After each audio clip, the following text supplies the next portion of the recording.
Namaste and welcome to Daily News Simplified, the what, why and how of newspaper reading. Now we would be analyzing the Delhi edition of the Hindu newspaper of 24th of January 2019, and the news that would be covered today is given on the screen, and the timestamp for the same is given in the description and the comment section given below. And so now with this, let us start with the first article. Now we have taken this opinion-based editorial from the editorial page on page 8. Now what this article talks about is that the author in this article has highlighted that other South Asian countries such as Bhutan, Bangladesh, Sri Lanka have better indicators on health than India. And similarly, the author has also highlighted that other large population countries such as China also have better health indicators than India. And therefore it is within that context that the author takes a look at reasons for India's weak health indicators. Now you should see this article and the upcoming explanation from the perspective of GS Paper 2 within the section Social Justice, and within the subsection Issues relating to development and management of social sector services relating to health. Whereby what the author has highlighted is that other BRIC members such as Brazil, Russia, China and South Africa also have better health indicators than India. And thereby the author focuses upon the trends and steps that have been taken by other countries to improve their health of citizens. Now the author has highlighted two main trends or steps that have been followed by other countries, especially developing countries such as Brazil and China, and thereby improve the health indicators of their citizens. Now the first trend which has been highlighted by the author is of health financing transition. Now the author has highlighted that as more countries become more richer, they tend to invest more on health, and thereby the amount of money that has to be paid by individual citizens for health continues to decline as the country becomes more richer. Whereby what the author is highlighting is that let's say China, which has continued to become richer from 1980s onward, has started to invest more in hospitals, doctors and other aspects of healthcare. And thereby what this has done is reduce the cost of healthcare within China. Apart from this, what has also happened is that the income of average Chinese citizen has also increased. And thereby with both of these aspects, with increased income and lower expenditure on health, the health indicators within China have improved. And this is what the author is calling as a health financing transition, which almost every developed country goes through. However, the author has also highlighted that the health financing transition may not happen for every country. And apart from this, on how a country transitions to health financing also varies between the parameters of each country. Whereby if you take a look at developed countries such as UK, France, New Zealand, Australia, what they have is free universal healthcare.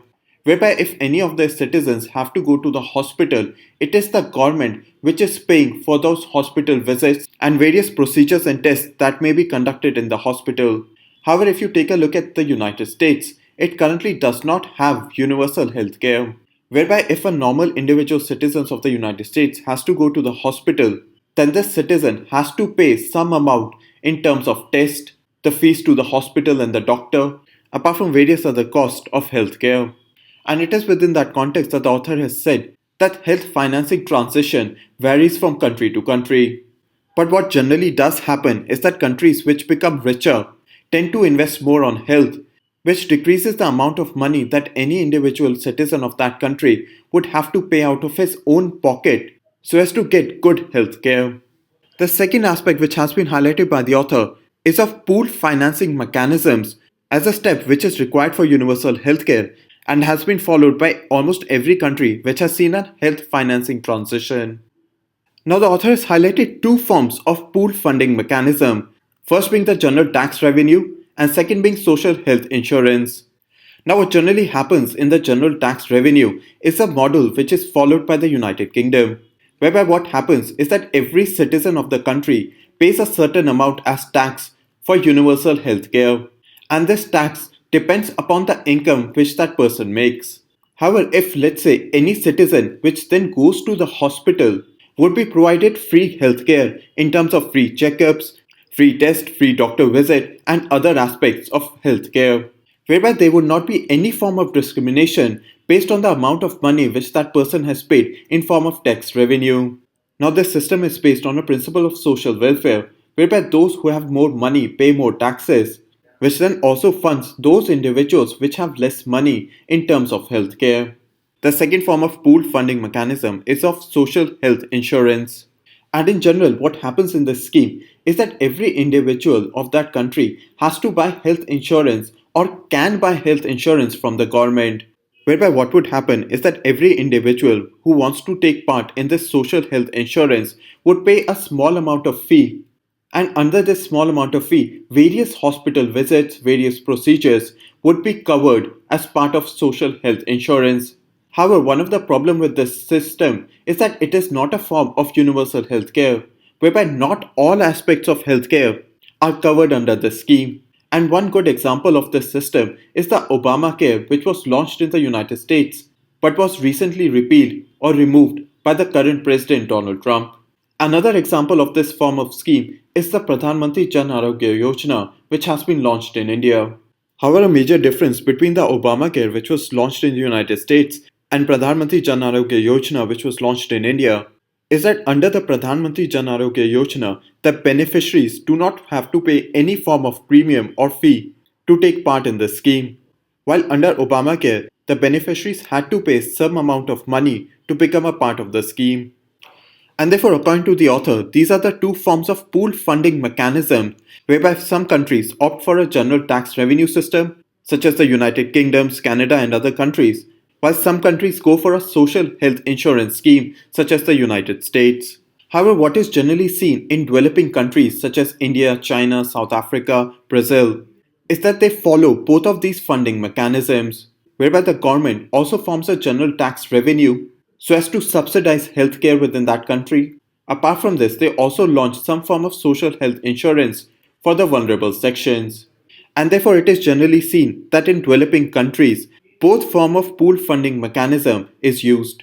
And this system you can also see in India, whereby the government of India and state government subsidize various forms of government hospitals such as AIMS and others, whereby doctor visit, healthcare procedures, tests, and various other aspects are generally at a lesser cost than private hospitals. Apart from this, India has also launched the Pradhan Mantri Jan Arogya Yojana, which is a form of social health insurance for the vulnerable section. And it is within this regard that the author has highlighted that even though India is following both systems of pooled funding mechanism during its own period of health financing transition, its health indicators are still weaker than its smaller neighbors such as Nepal, Bhutan, and other BRIC members such as Brazil and South Africa and China. Now, the main problem which the author has highlighted, due to which India's health indicators are weaker than other countries, is because of the less and decreasing government spending on health. Whereby what the author is highlighting is that around 1% of India's GDP is spent on healthcare. Whereby what generally happens in most of the developing countries such as China and Brazil, and even in developed countries, is that they spend around 3 to 4% of their GDP on healthcare. Whereby the author has also highlighted that the countries such as Bhutan and Sri Lanka also spend a similar amount of their percentage of GDP on healthcare. And with regards to this, the author is highlighting that general tax revenue system as a form of pooled funding mechanism is currently not being properly financed within India. Whereby what this means is that state governments and central government has spending less amount of money in forming government hospitals, training government hospital doctors, and because of this, citizens of India do not have access to good government sponsored healthcare. And therefore, what this leads to is that more citizens of India then have to go to private hospital which charge a lot of money. And thereby this becomes a major problem for poor and vulnerable sections within India. Whereby what the author is recommending is that if the government increases the spending on healthcare to 3% or 3.5% of GDP, then the government can build more government hospitals and train more government hospital doctors and provide better subsidized healthcare to its citizens. The second problem, which has been highlighted by the author, is that schemes such as Pradhan Mantri Jan Arogya Yojana has been allocated only about 2000 crore.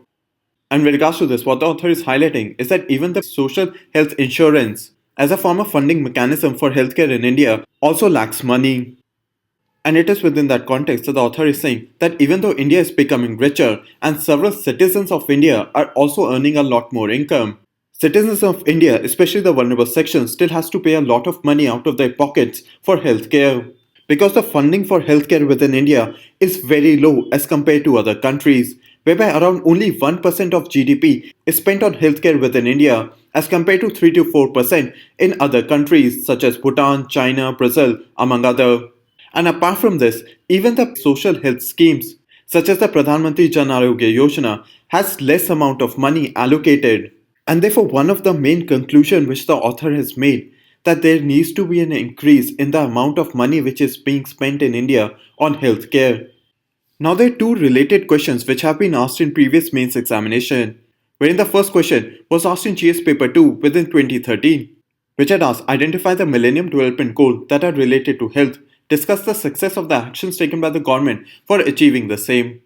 While the second question was asked in GS paper 2 of 2015, which had asked public health system has limitations in providing universal health coverage. Do you think that the private sector could help in bridging the gap? What other viable alternatives would you suggest? Now, the focus of this article and the explanation given in this section would help you partially in answering both of these questions. And therefore, now with this, let us move on to the next article. Now, we have taken this opinion based editorial from page 9. Now, the reason this article appears in the Hindu newspaper is because the South African president is going to be the chief guest at India's Republic Day parade. And therefore, what the author is trying to highlight is that India-South Africa relations need to become more comprehensive, whereby what is currently happening is that the Indian government in its foreign policy is generally focusing on the Indian diaspora which had moved to South Africa during the colonial period. And what the authors are recommending within this article is that the Indian foreign policy needs to move beyond the Indian diaspora, which had moved to South Africa during the colonial period, such as Mahatma Gandhi, and also focus on the new Indian migrants which had gone to South Africa. Now you should see this article from the perspective of GS paper 2 within the section International Relations and within the subsection Indian Diaspora. So now let us understand on how the authors are recommending to improve India-South Africa relations. Now there are three main points which have been highlighted by the author on how the new migrants which have been going from India to South Africa can be utilized to improve India-South Africa relations.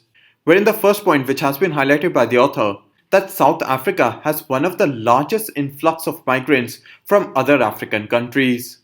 And what generally happens is that these other African migrants which have come to South Africa also interact with the Indian migrants. And so when these Indian migrants to South Africa interact with the African migrants to South Africa, this form of interaction can be utilized to improve India's people-to-people contact with other African countries. So now what would generally happen is that let's say a person from Gujarat has moved to South Africa. And let's say this person in South Africa makes interaction with people from Tanzania.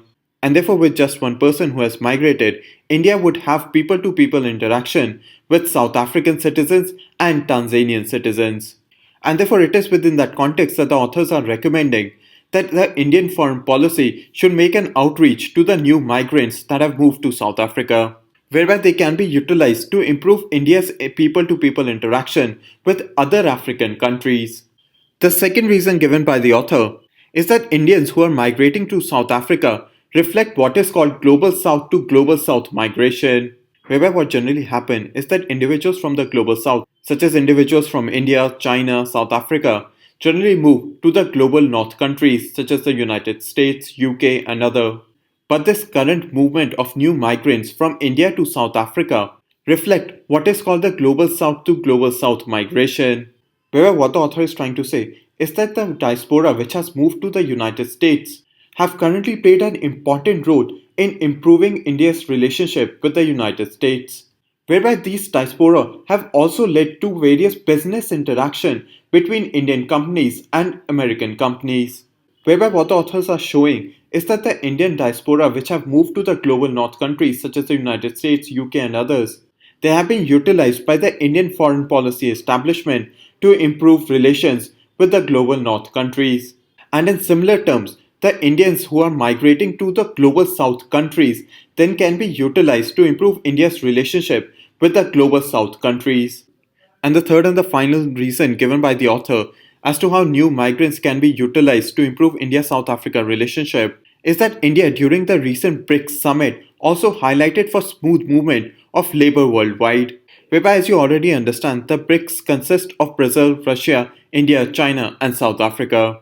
And what is currently happening in the world is that various individuals from one country are moving to another, such as from India to South Africa, and thereby the smoothing of movement of labor from India to other countries can be done by cooperating with the new migrants which are moving out of India.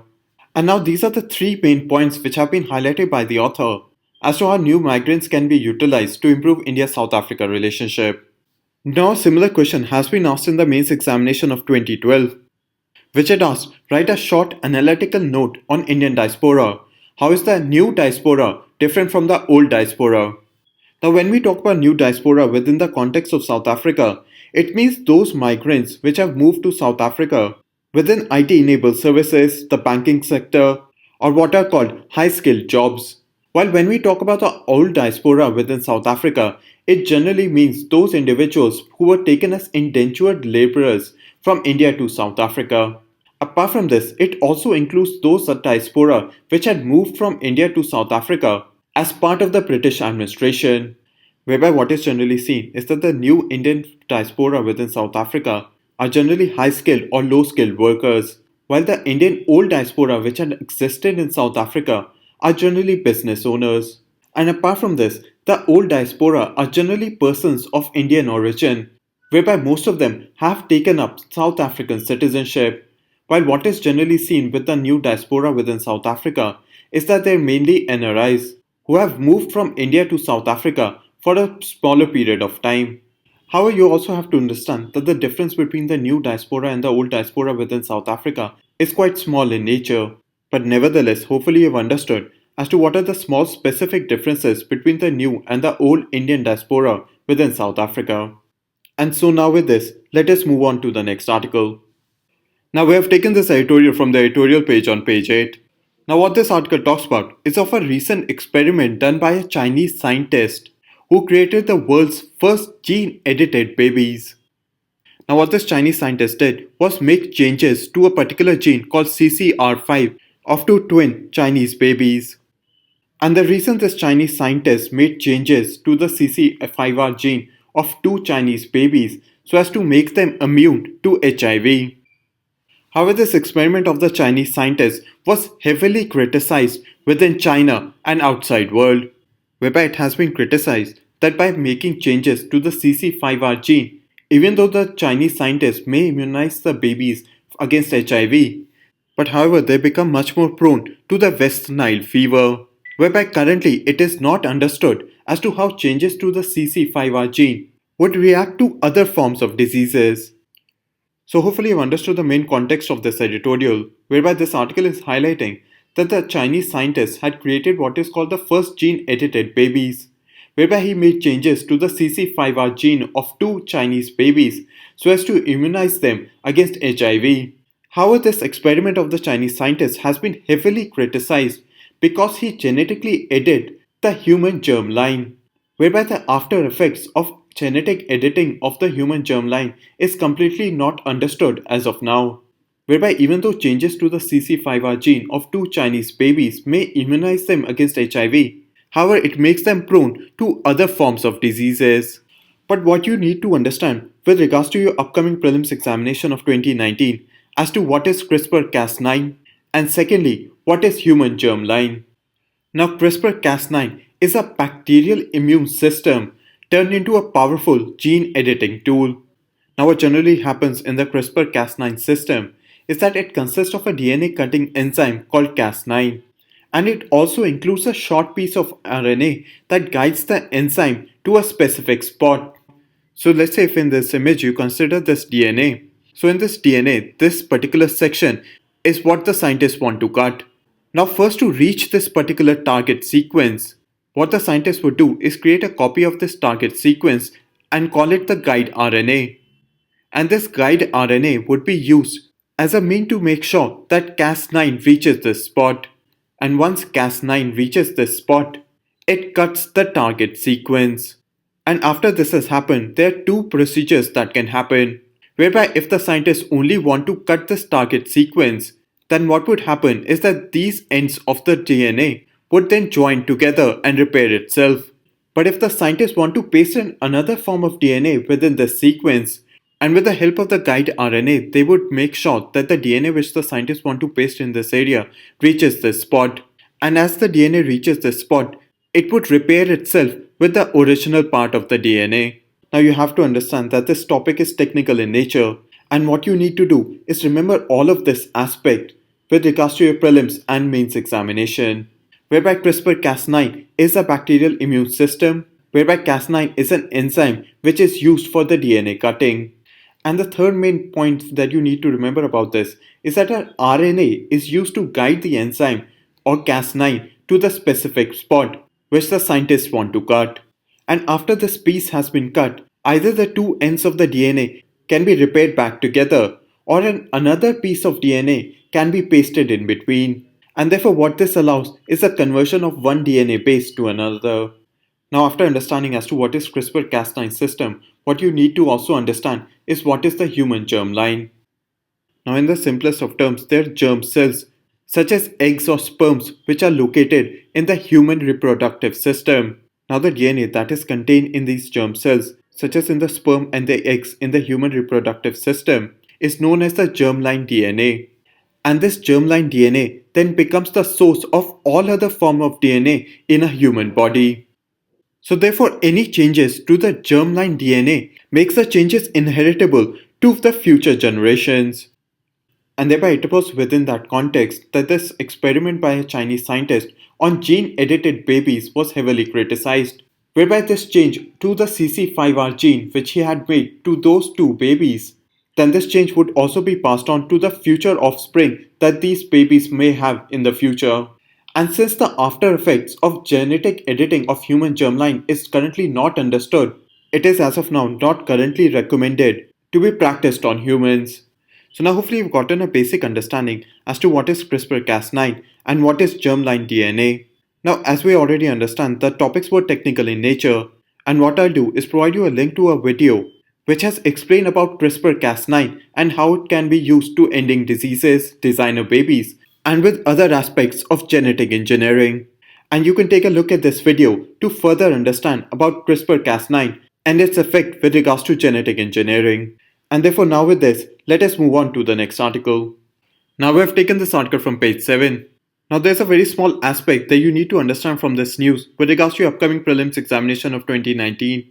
Now the current event that this article talks about is exercise Sea Vigil. And this exercise is of national importance, as it is the first coastal defense military exercise which is jointly being conducted by the Indian Coast Guard and the Indian Navy. Now this is the main aspect that you need to remember from this article, that exercise Sea Vigil is the first coastal defense exercise which has been conducted jointly by the Indian Navy and the Indian Coast Guard, as being a current event of national importance for your prelims examination. However, you also have to understand that previously questions have not been asked in your prelims examination on military exercise. But nevertheless, keep in mind about exercise Sea Vigil.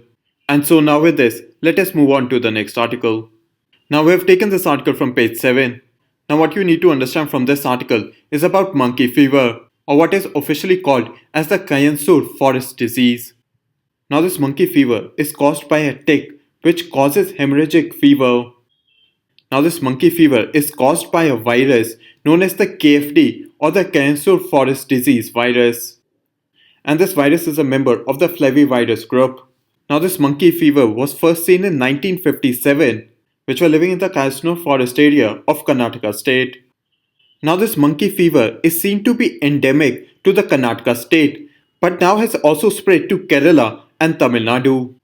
Now this monkey fever is known to spread to humans after a tick has bited an infected monkey, and after that the tick contains that infection, and when that tick bites a human, this monkey fever is then spread to humans. However, currently human to human spreading of monkey virus has not been seen. Now apart from monkeys, rats and squirrels and mainly small mammals are the main reservoir of the tick that causes monkey fever. Now you have to see it this way, that this virus generally is formed in small mammals such as rats and squirrel, and it is from these small mammals that it is spread to different hosts such as monkeys or humans. Whereby let's say if it gets infected to a monkey, whereby what would happen is that a tick would bite up small mammals such as a rat or a squirrel, and that virus would then be transmitted from that small mammal to that tick. And what would happen after this is that this tick would get attached to a monkey or other big mammals such as cow, sheep, or goat. However, what happens specifically with monkeys is that this virus spreads throughout this monkey and causes the monkey to die. And it has generally been seen that this virus can be transmitted from a monkey to a human. But if this tick gets attached to other mammals such as cow, sheep, or goat, it has generally been seen that these animals do not get infected with this virus. And it is mainly the monkeys which get infected by this virus who then are able to transmit it to humans. But with regards to humans, this is where the chain ends, whereby this virus cannot be infected to other humans or other animals based on human transmission. And it is within this context that you need to also understand that cows, sheep, goats can also act as host to this monkey fever virus. However, there have been no confirmed cases of this virus spreading to humans from cows, goats, sheep, and other mammals.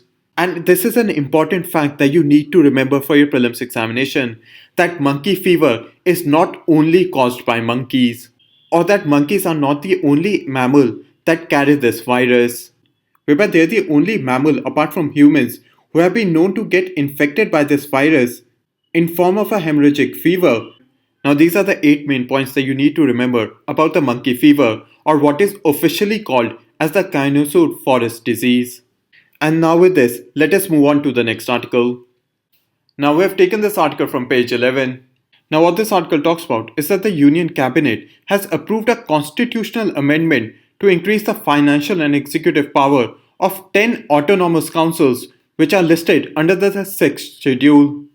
Now what the government is going to do is introduce an amendment bill to Article 280 of the Constitution of India and to the 6th schedule, whereby the 6th schedule is related to the provisions to the administration of tribal areas in the state of Assam, Meghalaya, Tripura, and Mizoram, while Article 280 of the Constitution of India is related to the Finance Commission. And what the Government of India is going to do is introduce an amendment bill so as to bring changes to Article 280 and the 6th schedule of the Constitution of India. And this amendment to Article 280 and the 6th schedule is being undertaken so as to give more power to the autonomous district councils which have been listed in the 6th schedule in the state of Assam, Meghalaya, Tripura, and Mizoram. And in particular, what you need to know is to why Article 280 of the Constitution is being amended so as to increase the power of the autonomous councils given in the 6th schedule.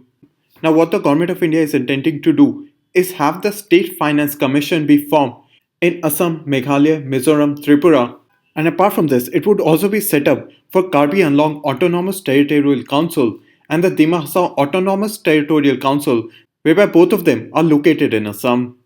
Whereby this Finance Commission will recommend devolution of financial resources to the 10 autonomous district councils and the village and municipal councils in the 6th scheduled areas, and thereby to form these state finance commissions and have their jurisdictions over the 10 autonomous district councils. Article 280 of the Constitution of India, which deals with Finance Commission, would be amended. Apart from this, this amendment bill would also provide for the transfer of additional 30 subjects such as Public Works Department, Forest, Public Health Engineering, apart from other subjects, to the Karbi Anlong Autonomous Territorial Council and the Dima Hasao Autonomous Territorial Council, which are located in Assam. Apart from this, what this bill also intends is for the state election commissions to hold elections to the autonomous councils, the village and municipal councils, which are located in the scheduled areas of Assam, Mizoram, and Tripura. And apart from this, one of the last main aspect of the cabinet decision is that 1/3 of the seats will be reserved for women in both the village and the municipal councils. And apart from this, there would at least be 2 nominated members of the autonomous councils who would be women. Now you have to understand that this news is currently in transition. Apart from this, what you should also know is that there are several reports which have come in various other newspapers which also contain different information. And the 6 points that we have discussed right now in this section have been taken from the news that has been provided by All India Radio. And what I would recommend is for you to wait for a couple of days for this amendment which the cabinet has introduced to come out completely to the public. And therefore, what is largely for you to understand from this article is what is sixth schedule, what are the states which are currently part of the sixth schedule, and secondly, what are autonomous district councils. But hopefully you've understood as to what this article talks about. And now with this, let us move on to the next section. Now we have taken the lead editorial from the editorial page on page 8. Now what the author talks about in this article is that EVMs are better than paper ballots and there is no reason for India to go back to using paper ballot system. Now the difference between paper ballot and EVMs have already been covered by Mehak ma'am in the DNS video of 22nd of January. And apart from this, as you already know, a question has already been asked in the 2018 GS paper 2 with regards to electronic voting machines. Now you have to understand that it is very unlikely that a question may again be asked in 2019 on electronic voting machine.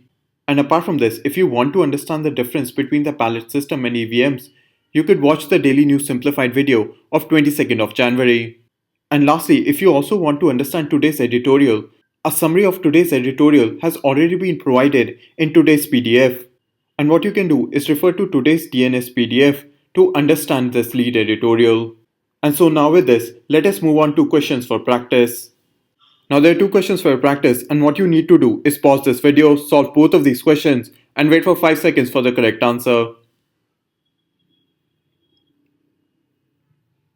Now if you take a look at question number 1, it has been asked in the prelims of 2018 and as you already know that CRISPR-Cas9 is not related to particle physics, then option A becomes wrong, option C becomes wrong and option D also becomes wrong.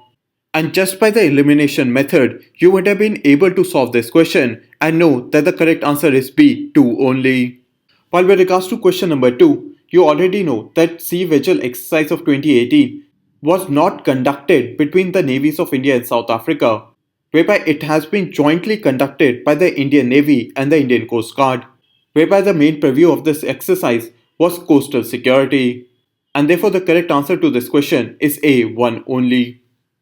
Now there are two more questions for your practice and as you already understand, pause this video, solve both of these questions and wait for 5 seconds for the correct answer. Now with regards to question number 3, the correct answer is B, 2 only. While with regards to statement number 1, monkey fever cannot be transmitted from the consumption of milk for infected milch animals such as cow, goat and others.